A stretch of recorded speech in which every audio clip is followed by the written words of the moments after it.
صباح الفل والياسمين، ازيكم يا حبايبي؟ عاملين ايه؟ انا قمت الصبح كان عندي شويه طماطم كتير كده، كل شويه وانا مروحه من الشغل اجيب 2 كيلو في 2 كيلو.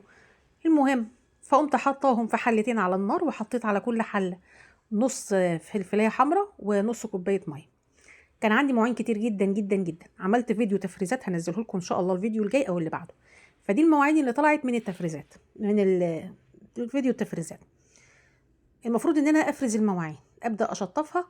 جزء هعينه على جنب عشان هحطه في غسالة الاطباق معاكم، واعمل ريفيو عن غسالة الاطباق ان شاء الله. وجزء تاني هغسله على ايدي. فقلت طالما انا كده كده واقفه علشان اغسل مواعين، اثبت الموبايل واصور معاكم. في موضوع مهم حبيت ان انا اتناقش معاكم فيه. ايه رايكم فيكي؟ يعني كل واحده فيكم ايه رايكم في نفسها؟ ايه رايها في نفسها؟ انا شايفه ان كل واحده ست المفروض ان هي الدينامو بتاع البيت، هي رقم واحد. هي اللي المفروض تهتم بنفسها في كل حاجة. لولاها هي البيت ما يمشيش. أنا شايفة إن الست عبارة عن الشمس اللي بيلف حواليها الكواكب. لو الشمس دي مش موجودة، الكواكب مش هتلاقي حاجة تلف حواليها. صح ولا غلط؟ انت اللي شايلة البيت، طبخ وغسيل ومكوى ومواعين وترويق ومذاكرة وغيره وغيره وغيره. انت عنصر أساسي في البيت، شخص أساسي في البيت. لو انت مش كويسة، ولادك مش هيبقوا كويسين. لو انتي ما انتيش لاقيه نفسك، ما تقدريش تدي لولادك اي حاجه خالص، ما تقدريش تعملي لهم اي حاجه خالص. طيب الاقي نفسي ازاي او اعمل ايه؟ رقم واحد، اهتم بنفسي قوي. لازم اهتم بنفسي قوي، ابقى شايفه نفسي رقم واحد. انا رقم واحد في الحياه كلها. طب دي انانيه؟ لا، مش انانيه. انت لو اهتميتي بنفسك وشفتي نفسك وعملتي نفسك صح، هتعرفي تعاملي اللي حواليكي صح. طيب ازاي اشوف نفسي وما اشوفش ولادي؟ ده ولادي رقم واحد. ولادك رقم واحد. بس لو ولادك انت ما شفتيش نفسك او ما اهتمتيش بنفسك، مش هتعرفي تهتمي بولادك. مثال، انا مثلا تجربة شخصية يعني. انا بقالي مثلا 20 سنة نفسي في حاجة معينة عايزة اجيبها، وعمالة اعمل في جمعيات على جمعيات علشان اجيبها، وفي الاخر ما بجيبهاش. اقبض الجمعية من هنا واجيب لولادي اللي ناقصهم من هنا. ممكن افتكر نفسي في الاخر بعد ما اجيب لولادي طلباتهم وما اجيبش اللي انا نفسي فيه. طب وبعدين؟ طب ما انا كده شايله الهم وشايله المسؤوليه وتعبانه صحيا. الحاجه اللي انا كنت عايزاها كانت هتريحني. كان مثلا نفسي في غساله اطباق، تمام. الشقه اللي كنت ساكنه فيها لا تسمح ان انا اقعد اكسر واعمل سيراميك واعمل واصله لغساله اطباق، وما قدرتش ان انا اجيبها. كل شويه اعمل جمعيات، رقم واحد اجيب لاولادي اللي نفسهم فيه. ده ناقصه طقم، ده ناقصه مش عارف ايه، ده ناقصه كشاكيل، الحاجات دي. طب انا فين؟ انا مش موجوده. لحد ما لقيت ان الصحة بتضيع، وفجأة وقعت. تعب في كل حاجة. لما وقعت ايه اللي حصل؟ محدش شالني. بنتي الله يصلح حالها شالتني على قد ما تقدر. فالمفروض ان انا كنت اعمل ايه من الاول؟ اجيب كل حاجة تريحني، اهتم بنفسي في كل حاجة. انا الدينامو، انتي اي واحدة هي الدينامو بتاع البيت. الحياة كلها مفرمة، صح؟ انتي من اول ما بتصحي لحد ما تنامي مفرومة، مسؤوليات مسؤوليات. يا اما تواجهي مسؤولياتك دي وانتي مبسوطه، يا اما تواجهيها غصب عنك، والحالتين مختلفين قوي عن بعض. انتي لو واجهتي مسؤولياتك دي وانتي مبسوطه، هتقدري تدي اللي حواليكي. لما تكوني فايقه لنفسك حتى لو بنسبه 50%، ده هيفرق معاكي جدا بدرجه 180 درجه. طب اهتم بنفسي ازاي؟ اعمل ايه؟ ولادي محتاجيني. انا قلت لنفسي، وقفت مع نفسي واقفه لما وقعت. ولادي محتاجيني، صح؟ كل حاجة المفروض ان انا اعملها لهم واهتم بيهم. طب ما انا اهتم بنفسي الاول. انا لو ما اهتمتش بنفسي محدش هيهتم بيا. اعمل ايه؟ اول حاجة، ادور على الحاجة اللي تريحني واعملها. تاني حاجة، اي حاجة تضايقني انا بسد وداني عنها، ولا كأني سمعاها. بدخل من اليمين واطلع من الشمال، تمام. ولا كأن في اي حاجة خالص ضايقتني. طيب اعمل ايه تاني؟ اشتري الحاجة اللي تبسطني. انا طول اليوم مدعوكة ومفرومة في البيت وفي الشغل والعيال وغيره وغيره. طب اعمل ايه؟ شوكولاتايه تحسن من نفسيتي، كوبايه نسكافيه تحسن من نفسيتي، لو طرحه جديده تمام، مش خساره فيا. زي ما بجيب لغيري لازم اجيب لنفسي، زي ما برضي غيري لازم ارضي نفسي. صح ولا غلط؟ طيب انا المفروض بعمل كل حاجه للناس اللي حواليا. طيب مين فيهم بقى بيعمل لي حاجه؟ مفيش. كل واحد بيعمل على حسب ضوء، على حسب وقته، او هو يقدر يعمل ايه. فبالتالي انا لازم اهتم واعمل لنفسي كل حاجه وما استناش اي حاجه من حد.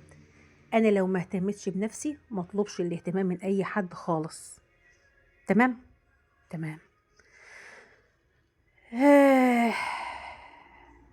انا بعد ما تعبت قلت لنفسي نقطه ومن اول السطر: لازم انا ثم انا ثم انا ثم انا ثم اولادي اهتم بصحتي، اجيب فيتامينات، ما استخسرش في نفسي اي حاجه.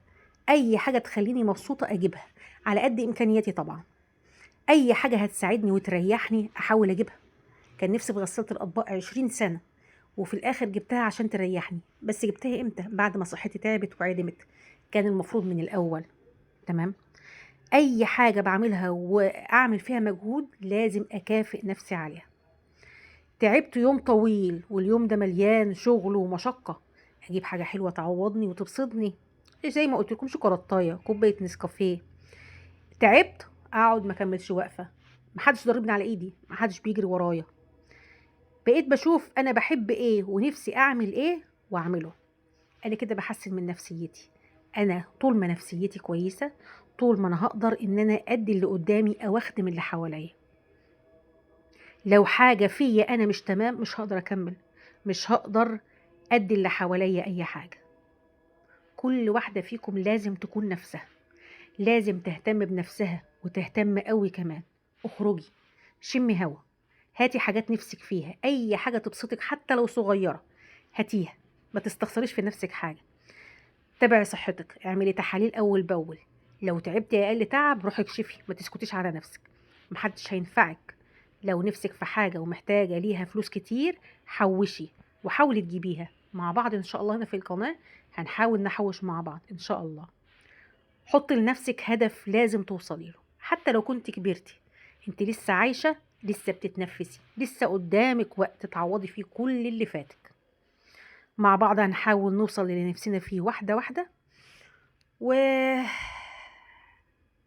اقول لكم ايه، ده بعد خبرتي والله، يعني كلامي ده ونصيحتي لكم دي بعد خبرتي، وبعد كلام كتير من اصحابي عن نفسهم، قد ايه صحتهم راحت، قد ايه شالوا هم كل اللي حواليهم وما اهتموش بنفسهم، وفي الاخر محدش اهتم بيهم.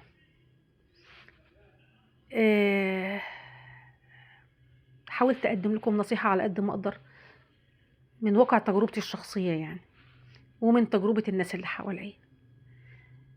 انا هنا قربت ان انا اخلص المواعين. قولوا لي ايه رأيكم في الكلام اللي قلته، انا غلطانة في حاجة ولا لأ؟ انتي اهم واحدة في الكون ولا لأ؟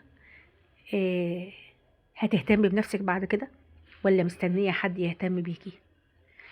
هتسعدي نفسك على قد ما تقدري ولا هتفضلي ماشية في طاحونة الدنيا وانتي شايفة نفسك آخر واحدة تهتمي بنفسك؟ فكروا، فكروا، قولوا لي أنا كلامي صح ولا غلط.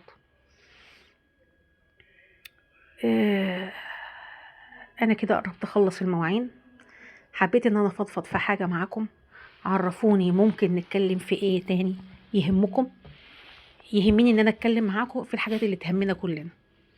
على فكرة أنا عندي تعب في أعصاب الإيد، فما بقدرش، أو في الأعصاب عامة مش الإيد بس، فما بقدرش أدعك المواعين قوي. فأنا بعمل قدر المستطاع، ويوم لما الاقي ان انا مش تمام او مش قادره ان انا اعملهم بجيب واحده تدعكهم لي. عادي جدا، مفيش اي مشكله. القيامه ما قامتش يعني لو انت ما قدرتيش تعملي حاجه وجبت حد يساعدك، عادي جدا. عندي نقص في بعض الحاجات، صواني، حلل، مش عارف ايه، هجيبها معاكم واحده واحده. اي حاجه نفسي فيها هجيبها واحده واحده. هنبدا نحوش واحده واحده، ناخد بالنا من نفسنا اكتر واكتر. نخرج ونشم هوا، نتفسح، نريح اعصابنا. ما نزعلش نفسنا لا على حد ولا بسبب حد.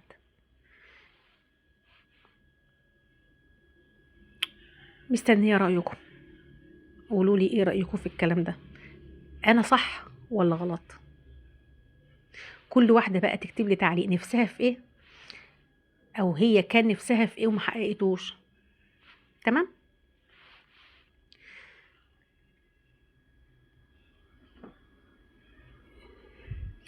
طبعا انا بحاول على قد ما اقدر ان انا انجز في شغل البيت قبل ما انزل شغلي.